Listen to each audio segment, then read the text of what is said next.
राधे राधे।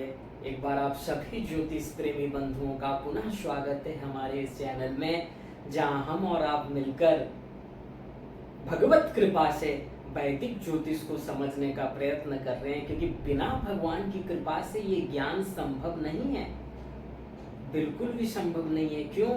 क्योंकि ये वेदांग है। हम वेदांग को समझ रहे हैं, वेदों के नेत्र को समझ रहे हैं, ज्योतिष को समझ रहे हैं, और ज्योतिष में भी सर्वोत्तम सर्वोपरि वैदिक ज्योतिष को समझ रहे हैं, अर्थात सनातन ज्योतिष को समझ रहे हैं। आजकल लोग देखिए ज्योतिष को नहीं मानते हैं, ज्योतिषी का नाम सुनने से ही बोलते हैं ठग होगा, बदमाश होगा। लोगों की ऐसी भावना इसीलिए हो गई है क्योंकि इस समाज में ज्योतिष को बदनाम किया जा रहा है। जो लोगों को ज्योतिष का ज्ञान नहीं है, लोगों को इधर उधर का बात बताते हैं, जिससे लोगों की श्रद्धा कम होती जा रही है, ठीक ठीक ज्ञान नहीं मिल रहा है। इसलिए हमारा हाथ जोड़कर आप सभी से निवेदन है, अपमान मत कीजिए। देखिए ज्योतिष भी वेद का ही अंग है। आपकी श्रद्धा अगर नहीं है, ठीक है, अपमान इसको मत करो, क्योंकि वेदों को अपमान करने में जितना पाप है, उतना ही आप वेदांग को अपमान करने में उतना ही पाप के भागीदारी बन रहे हो। इसे आप कम मत समझिए। सनातन है, वेदों का नेत्र है, वेदांग है। जब तक आपको किसी विषय के बारे में नॉलेज नहीं है, तब तक आपको ये कहने का अधिकार नहीं है कि वो गलत है, उसको हम नहीं मानते। उसको बदनाम करने का अधिकार आपको नहीं है, उसको गलत साबित करने का अधिकार आपको नहीं है। पहले समझो ज्योतिष क्या है, गुरु की शरण में जाओ, गुरु के श्रीमुख से समझो कि ये ज्योतिष है क्या, तभी आपको ठीक ठीक समझ में आएगा। इसलिए हम निवेदन करते हैं कि आप लोग स्वयं पढ़िए, पुस्तकों को पढ़िए, अध्ययन कीजिए। उसमें हिंदी में लिखा गया है, श्लोक संस्कृत में, उसके नीचे हिंदी में अर्थ बताया गया है, आप लोग समझ सकते हैं। और फिर देखिए आनंद, जब आप ठीक से समझने लगेंगे और किसी को फल बताने लगेंगे, तब देखिए आनंद, तब आपको मालूम पड़ेगा ज्योतिष है क्या, जिसको आजकल बदनाम किया जा रहा है। तो चलिए हम अपने पाठ की ओर ही चलते हैं, जहां हमने अब तक आप लोगों को बताया होरा, गणित और संगीता में से हम होरा को समझ रहे हैं, अर्थात एक जातक का जन्म कुंडली कैसे विश्लेषण करें, और कुंडली विश्लेषण करने से पहले जो बेसिक तत्व हैं, जो जानना परमावश्यक है, वो हम आपको बताए अब तक, जिसमें हमने आपको 9 ग्रह के बारे में बताया, सूर्य, चंद्रमा, मंगल, बुध, गुरु, शुक्र, शनि, राहु, केतु। अगर याद नहीं है ध्यान से सुनिए, क्योंकि हम प्रत्येक क्लास में आपको पिछले क्लास का पाठ याद दिलाते रहेंगे, ताकि जो भी हमारे नए श्रोता आए हैं, नए दर्शक आए हैं, उनको आसानी हो। लेकिन थोड़ा बहुत ही बता सकते हैं, विस्तार तो नहीं कर सकते। इसीलिए जो इस पाठ को देख रहे हैं, वो सीधे पाठ क्रमांक 1 को जाइए, आप अच्छी तरह से समझ पाएंगे। क्योंकि जैसे बच्चा, उसको डायरेक्ट आप 4th क्लास में, 5th क्लास में भेज दोगे, नहीं समझ सकता। उसके पहले उसको समझना है, क्लास 1, क्लास 2, क्लास 3, ये सब का पाठ समझेगा, तब वो 4th 5th में जाएगा। और डायरेक्ट आप 4th में बिठा दोगे तो क्या समझेगा। तो हमने आपको बताया था 9 ग्रह के बारे में, एक बार पुनः सुन लीजिए। यही 9 ग्रह का ही खेल है, इन्हीं 9 ग्रहों को ही हमें समझना है। जब हम विश्लेषण करेंगे, हम बोलेंगे इस ग्रह का दशा चल रहा है, क्या हो सकता है, वो ग्रह को समझना आवश्यक है। तो 9 ग्रह क्या क्या हैं? सूर्य, चंद्रमा, मंगल, बुध, गुरु, शुक्र, शनि, राहु, केतु। इनमें से हमने आपको बताया था ये राहु और केतु छाया ग्रह हैं। इनके प्राकट्य, अर्थात ये राहु केतु हुए कैसे, ये भी आपको बताया गया था। क्लियर। फिर हमने आपको बताया था 12 राशि होते हैं, मेष, वृष, मिथुन, कर्क, सिंह, कन्या, तुला, वृश्चिक, धनु, मकर, कुंभ, मीन। और हम कौन से ग्रह की कितनी राशि है, ये भी आपको बताए थे। जैसे हम अगर आपको अभी पूछेंगे कि ये 1 नंबर राशि कौन सी राशि को रिप्रेजेंट करती है, क्या होगा? मेष राशि। इसलिए हमने वहां आपको बताया था, ये जो 12 राशि है, इनके क्रमांक, इनके नंबर वाइज इनको याद रखिए। यदि हम आपसे पूछेंगे 6 राशि कन्या राशि, यदि 9 धनु राशि, ठीक है। तो मंगल मेष और वृश्चिक राशि का स्वामी है, शुक्र वृषभ राशि और तुला राशि का स्वामी है, बुध मिथुन और कन्या राशि का स्वामी है, गुरु धनु और मीन राशि का स्वामी है, शनि मकर और कुंभ राशि का स्वामी है, और सूर्य सिंह राशि का स्वामी, चंद्रमा कर्क राशि का स्वामी। ठीक है। और राहु केतु किसी राशि के स्वामी नहीं होते हैं, वो छाया ग्रह हैं, वो भाव में बैठे हैं, जिस भाव में बैठे हैं वैसा फल करते हैं, अपने गुण स्वरूप के अनुसार फल करते हैं। इतना क्लियर। फिर हम आपको राशियों के अंशात्मक विस्तार को बताए थे, नक्षत्रों के अंशात्मक विस्तार को बताए थे। 27 नक्षत्रों का नाम आपको याद हो गया होगा। अगर याद नहीं रखे हैं याद कर लीजिए, बहुत ही सरल है। याद कैसे होगा? अभ्यास करो। सभी कुछ भी आप पूछिए कि ये कैसे होगा, एक ही उत्तर है, अभ्यास। अभ्यासेन तु कौन्तेय, भगवान भी कह रहे हैं गीता में। जब अर्जुन ने कहा भगवान मेरा मन बहुत चंचल है, अर्जुन ने कहा, तो भगवान ने कहा इसमें पूछने वाली क्या बात है, मन का तो धर्म ही है चंचलता। जैसे अग्नि का धर्म है जलाना, ऐसे ही मन का धर्म है चंचल स्वभाव। इसमें तुम पूछ क्या रहे हो? तो क्या करें महाराज, ठीक कैसे हो? अभ्यासेन तु कौन्तेय, अभ्यास करो। जब आप पैदा हुए थे आप करवट भी लेना नहीं जानते थे, अभ्यास किया, इसलिए कभी निराश मत होइएगा। अभ्यास कीजिए, आप अच्छे ज्योतिषी बनेंगे। इंटरेस्ट होना चाहिए, इंटरेस्ट है तो गारंटी के साथ आप अच्छे ज्योतिषी बनेंगे, इसमें कोई संशय नहीं है। और इंटरेस्ट नहीं है, अभ्यास नहीं कर रहे हो, परिश्रम नहीं है, बिना परिश्रम के कुछ नहीं होने वाला। अच्छा ज्योतिषी बनना है तो परिश्रम करना होगा, और बिना परिश्रम के ज्योतिषी बनोगे कोई फायदा नहीं होगा। ठीक है।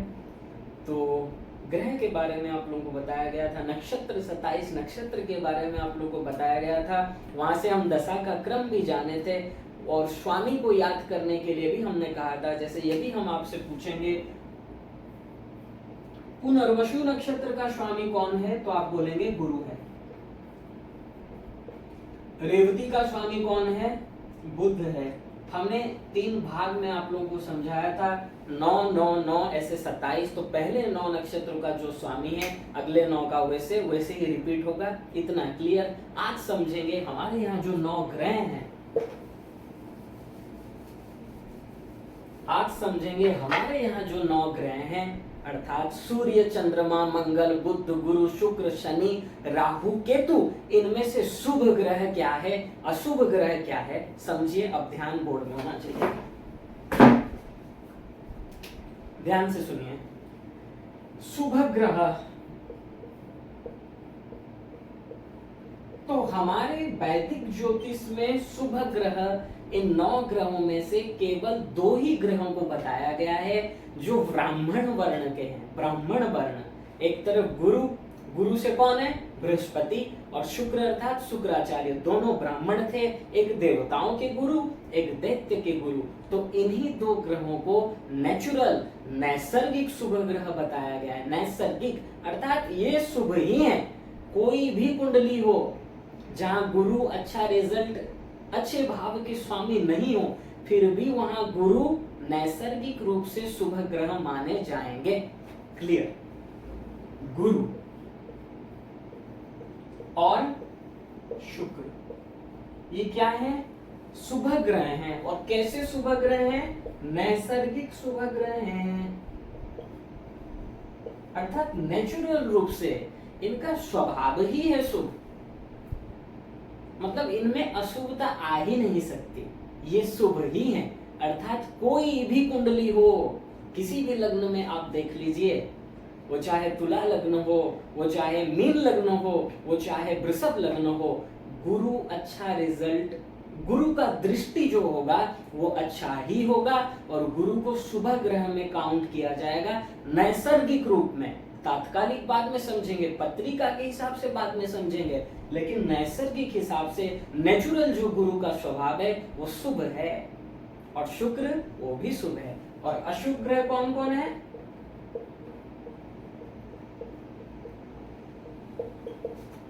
मंगल, शनि,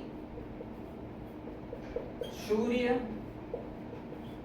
राहु केतु, रट लो, याद कर लीजिए इन सभी बातों को, क्योंकि ये सब जानना बहुत जरूरी है। जब दशा को हम समझेंगे, जब कुंडली में हम समझेंगे ये ग्रह कैसा फल देने वाला है, तो सबसे पहले हमारे दिमाग में ये आना चाहिए ये ग्रह शुभ है या अशुभ है। तो अशुभ ग्रहों को याद कर लीजिए, इन्हें पापक ग्रह भी कहा जाता है, इन्हें क्रूर ग्रह भी कहा जाता है, और इंग्लिश में मैलेफिक प्लैनेट्स कहते हैं, और इसको बेनिफिक प्लैनेट्स। तो अशुभ ग्रह में मंगल, शनि, सूर्य, राहु, केतु, ये है अशुभ ग्रह। अर्थात जिन लग्नों में मान लो मंगल अच्छा रिजल्ट देने वाला है, देगा वो अच्छा रिजल्ट अगर अच्छा हाउस में बैठा है, लेकिन वहां भी मंगल नैसर्गिक रूप से अशुभ है, अर्थात उनकी दृष्टियों में अशुभता होगी। ग्रह के पास जितनी दृष्टियां हैं उनमें अशुभता होगी। अशुभ ग्रह की दृष्टि सदा अशुभ रहती है, वो भले ही किसी भी लग्न कुंडली में हो। अर्थात एग्जाम्पल से समझ लीजिए, मान लीजिए आगे हम आपको लग्न समझाएंगे, आप बिल्कुल भी चिंता मत कीजिए, पूरा धैर्य रखिए, बस हम समझाने का प्रयत्न कर रहे हैं। आगे एक एक भाव को समझाएंगे, लग्न को समझाएंगे, वहां और अच्छे से क्लियर होगा। यहाँ बस बता दे रहे हैं क्योंकि हम शुभ और अशुभ ग्रह को बता रहे हैं। तो मान लीजिए मेष लग्न की पत्रिका है, और आप में से जितने भी हमारे विद्वान भाई बंधु बैठे हैं, ज्योतिष के ज्ञाता बैठे, वो जानते ही होंगे मेष लग्न मतलब क्या। लग्न में कितना नंबर होगा? 1।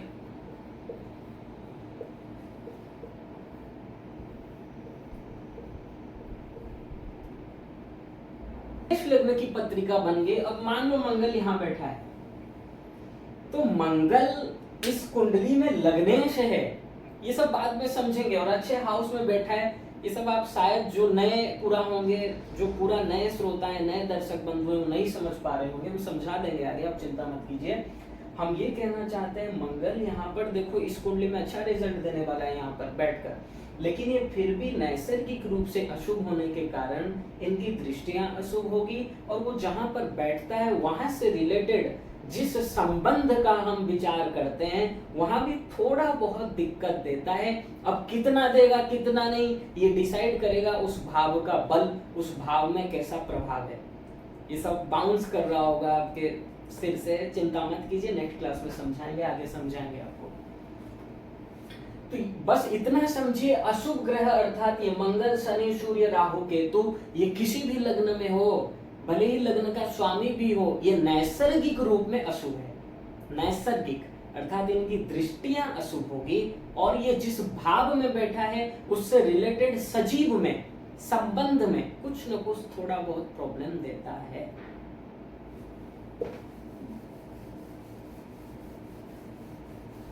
आप लोग बिल्कुल भी धैर्य मत खोइए, आगे बहुत विस्तार से आप लोगों को बताया जाएगा। यहाँ तो हम समझाने के क्रम में बस आपको बता रहे हैं। तो हमने शुभ ग्रह समझा गुरु शुक्र, अशुभ ग्रह समझा मंगल, शनि, सूर्य, राहु, केतु। अब ये मत समझ लेना कि अशुभ ग्रह हैं तो ये हमेशा अच्छा रिजल्ट देने वाले, गलत रिजल्ट देने वाले। जैसे आजकल के कुछ एस्ट्रोलॉजर लोगों को डरा देते हैं, तुमको शनि की दशा चल रही है, राहु की दशा चल रही है, यू उपाय कर लो, यू उपाय कर लो। ऐसा नहीं है। ये सभी ग्रह एक एक तत्व को रिप्रेजेंट करते हैं, और समस्त तत्वों का प्रभाव हम में होना चाहिए, क्योंकि ये शरीर पंच तत्व से बना है। क्षितिज जल पावक गगन समीरा, पृथ्वी जल तेज वायु आकाश। तो सभी तत्वों की आवश्यकता है, इसलिए सभी ग्रह के कारकत्वों की भी आवश्यकता है। कोई ग्रह ऐसा नहीं है कि इसको तुम नेग्लेक्ट कर लो, इसको हटा दो, इसकी दशा ना हो तो अच्छा, ऐसा बिल्कुल भी नहीं है।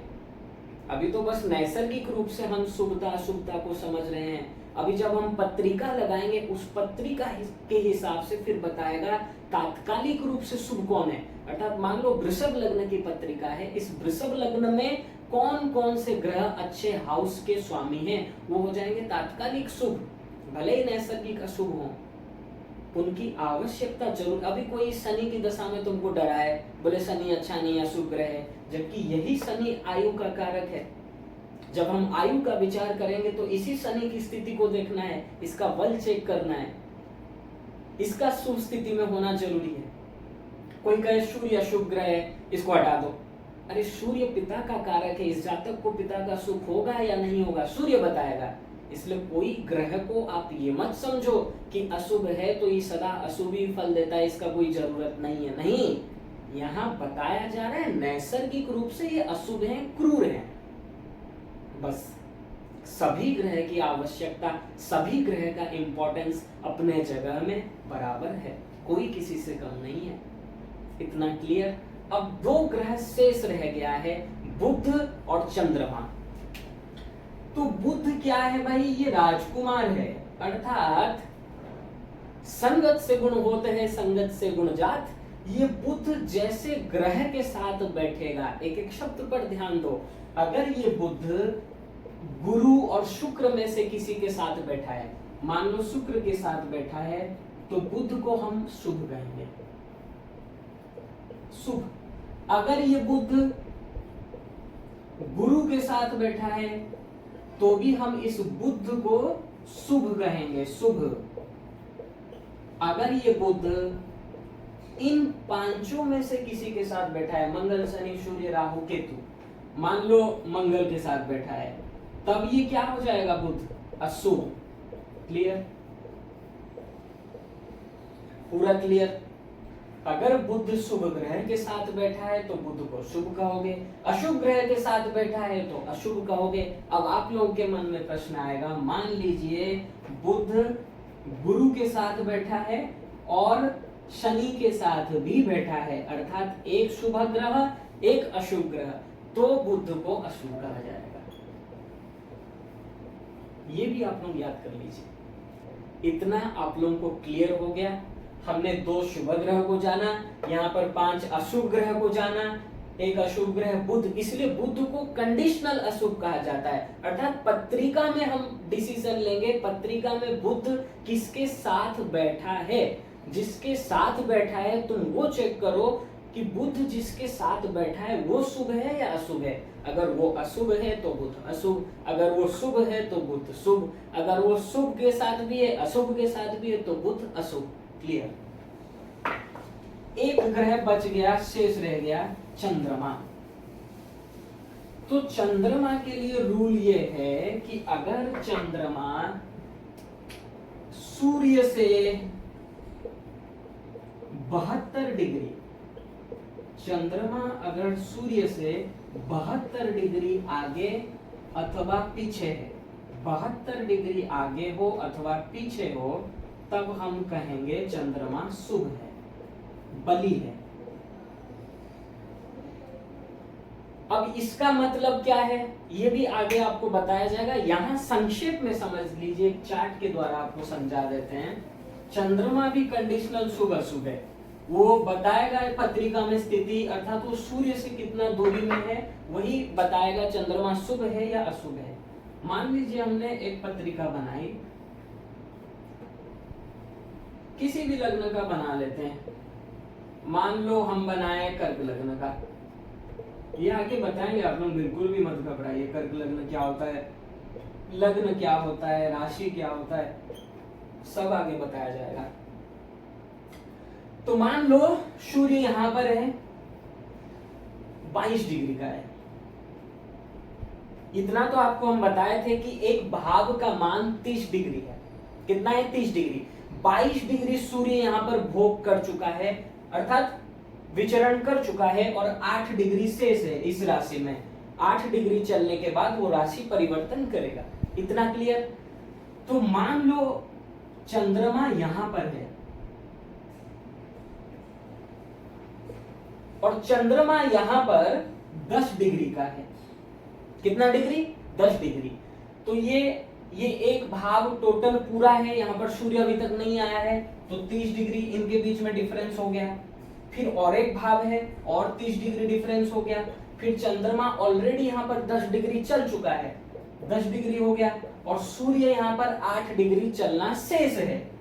तो टोटल को प्लस कर लो, 30 30 60 70 78 डिग्री। तो अभी सूर्य और चंद्रमा के बीच में डिफरेंस, उनमें अंतर 78 डिग्री है। हमने कहा था चंद्रमा अगर सूर्य से 72 डिग्री आगे हो अथवा 72 डिग्री पीछे हो तो हम चंद्रमा को शुभ कहेंगे। क्लियर हो गया? अभी मान लीजिए चंद्रमा यहां आ गया, और कुछ भी डिग्री लिख लो, 10 डिग्री लिख लो। तो सूर्य 8 डिग्री और चलेगा इस राशि में, और यहाँ चंद्रमा 10 डिग्री है, तो 10 + 8 कितना हुआ? 18 डिग्री। तो अब आप बताइए चंद्रमा यहाँ शुभ होगा या अशुभ? अशुभ, अर्थात ये चंद्रमा अमावस के करीब का है, ये चंद्रमा अमावस के करीब का है। तो इतना आप लोग मोटा मोटी समझ सकते हैं। शुक्ल पक्ष के 10वीं से लेकर 9वीं 10वीं से लेकर कृष्ण पक्ष के 5वीं तक, ये तो हम एक बता रहे हैं अनुमान से, उतना अगर चंद्रमा अगर शुक्ल पक्ष 9वीं अथवा 10वीं से लेकर कृष्ण पक्ष 5वीं 6ठी तक है तो हम उसे शुभ कहेंगे। और पूरा जानने के लिए आप पत्रिका में देख सकते हो, सूर्य और चंद्रमा जहां भी बैठा है उनके बीच में डिफरेंस देख लीजिए कितना अंतर है। अगर 72 डिग्री के ऊपर है, 72 डिग्री के ऊपर है तो चंद्रमा शुभ होगा। चंद्रमा क्या होगा? शुभ होगा। इतना आप लोगों को क्लियर हो गया। तो आज हमने समझा, अगर क्लियर नहीं हुआ है आप लोग प्रैक्टिस कीजिएगा, जहां डाउट होगा आप पूछ सकते हैं। तो आज हमने समझा शुभ ग्रह के बारे में, अशुभ ग्रह के बारे में। शुभ ग्रह में केवल गुरु और शुक्र आते हैं, और ये नैसर्गिक रूप से हमने समझा, अर्थात ग्रह का गुण स्वरूप, ग्रह का नेचुरल रूप से वो ग्रह शुभ है या अशुभ है। तो शुभ ग्रह की कैटेगरी में गुरु और शुक्र आए, अशुभ ग्रह की कैटेगरी में मंगल आया, इंग्लिश में लिख दे रहे मार्स, शनि, सूर्य, राहु, केतु, ठीक है, ये अशुभ ग्रह की कैटेगरी में आए। और कंडीशनल शुभ अशुभ में आए कंडीशनल बुध एंड चंद्रमा, अर्थात तुमको पत्रिका में देखना पड़ेगा बुध किसके साथ बैठा है, उसी के हिसाब से तुम बुध को शुभ कहोगे या अशुभ कहोगे। और चंद्रमा को तुम देखना पड़ेगा कि वो सूर्य से कितना डिग्री आगे है अथवा पीछे है। तो आज हमने शुभ ग्रह अशुभ ग्रह के बारे में अच्छी तरह से समझ लिया, और फिर से कहेंगे ये नैसर्गिक रूप से हमने समझा।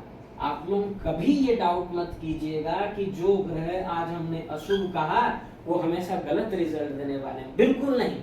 मोटा मोटी इतना समझ लो, उनकी दृष्टियां अशुभ होगी, और वो जिस भाव में बैठे हैं उससे रिलेटेड सजीव में थोड़ा बहुत प्रॉब्लम देते हैं। जैसे देखो शनि है, शनि डिले का कारक है, विलंब करता है। तो भले ही वो आपका कुंडली में पूर्ण योगकारी हो, लेकिन जिस भाव में बैठा है उसके फल देने को थोड़ा डिले कर सकता है, बस इतना ही, पूरा नहीं करेगा। जहां शनि लगने से, जहां शनि भाग्य से, आप लोग नहीं समझ पा रहे होंगे, सरल शब्दों में समझिए, जिस लग्न कुंडली में शनि अच्छा फल देने वाला है, तो वहां शनि उस भाव में जहां भी बैठा है, अच्छे भाव में अच्छा फल देने के लिए बुरा कैसे करेगा? देरी कर सकता है, क्योंकि उसका नेचर है देरी करना, ठीक है। आगे हम समझेंगे ग्रहों के गुण स्वरूप को। तो अभी आप लोग आज इतना ही समझिए। हमने शुभ ग्रह बताया, अशुभ ग्रह, और ये निर्विवाद रूप से है, निर्विवाद रूप से 2 शुभ ग्रह हैं, 5 अशुभ ग्रह हैं, और ये कंडीशनल शुभ अशुभ कैसे होंगे ये भी हमने आपको बताया। अब इजाजत चाहेंगे, आप लोग ध्यान से पढ़िए, मन लगाकर पढ़िए, आप लोग अच्छे से ज्योतिष करें। और ज्योतिष की जो गरिमा गिरी हुई है आज के इस संसार में, लोग बदनाम कर रहे हैं ज्योतिष को, उसी के ही उत्थान के लिए हम प्रयत्न कर रहे हैं। और आप सभी का भी ये जिम्मेदारी है, आप लोग अच्छे से समझें और इस संसार को ठीक ठीक मार्ग बताएं। तो इजाजत चाहेंगे, नेक्स्ट क्लास में आप सभी से फिर मुलाकात होगी। तब तक आप लोग स्वस्थ रहिए, मस्त रहिए, अपना ध्यान रखिए और भगवत भक्ति करते रहिए, ज्योतिष को समझते रहिए। स्वाध्याय मत छोड़िए, अभ्यास मत छोड़िए, अभ्यास करो, आप बहुत अच्छे ज्योतिषी बन जाओगे। राधे राधे।